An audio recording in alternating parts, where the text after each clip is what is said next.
don't make the rules in the foster care system. We don't determine who comes to us, who doesn't come to us. When we were just an emergency shelter, the kids came to us and stayed with us for usually 90 days at the most, sometimes longer. With the changes in the foster care system, we don't get as many little kids anymore.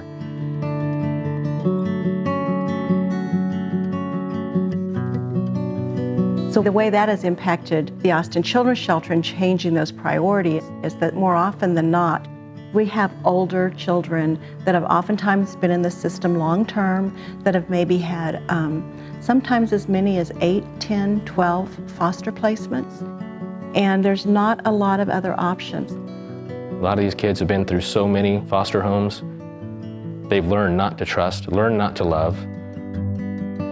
We're always on survival mode, like, who's gonna hurt us next? What's gonna happen next? We were always defensive because we had to be.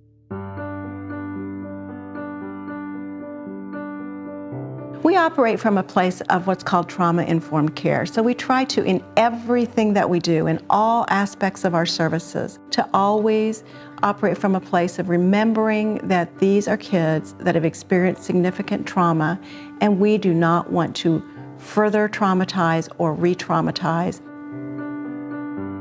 When the kids show up at the shelter, one of the many things we get to do is we do full assessments on the kids. Medical assessments, educational assessments, therapy. All these assessments help us figure out how we can best help this child. When they first arrive, we make sure to let them know that we're here if they need anything.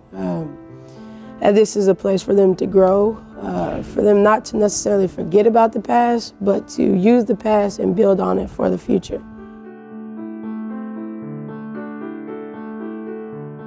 The Teen Mom program is very vital to the mission of Austin Children's Shelter. It helps promote the healing of a traumatized mother so that it will break the cycle, giving her the true meaning of what love is, what it's like to nurture and to raise a child in a loving and a safe environment.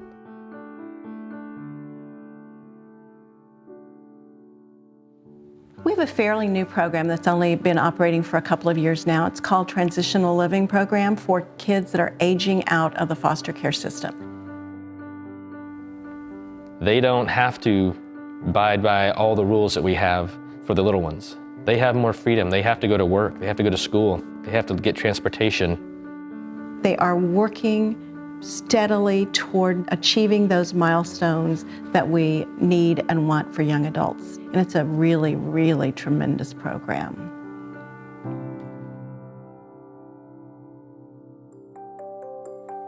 We wouldn't exist without the support of the community. We're immensely dependent upon the community in every way. It takes a community to come together, whether it's giving your time, giving your money, or both. We need everybody to help, or we won't be able to do what we do every day. And my time spent there, I met absolutely great people. Their passion was there. They wanted to help, and that's not something you find everywhere, and especially being in child welfare. They are there to help the community. I think that makes a difference too, and they really did want to make a difference for us. They're great kids in awful situations that they didn't ask for. And for the shelter to stand up and protect those kids and be there for them, and to watch these kids in just a few short weeks start coming out of their shell and learning that they're safe, cared for, and loved is huge.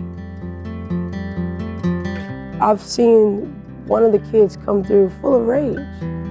And now this child is like a teddy bear. I mean, he wants hugs every day that I come in. He's open to talk about his problems. And now he has a vision.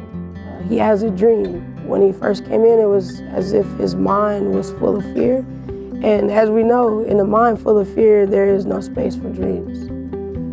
And now we're promoting dreams and a brighter future.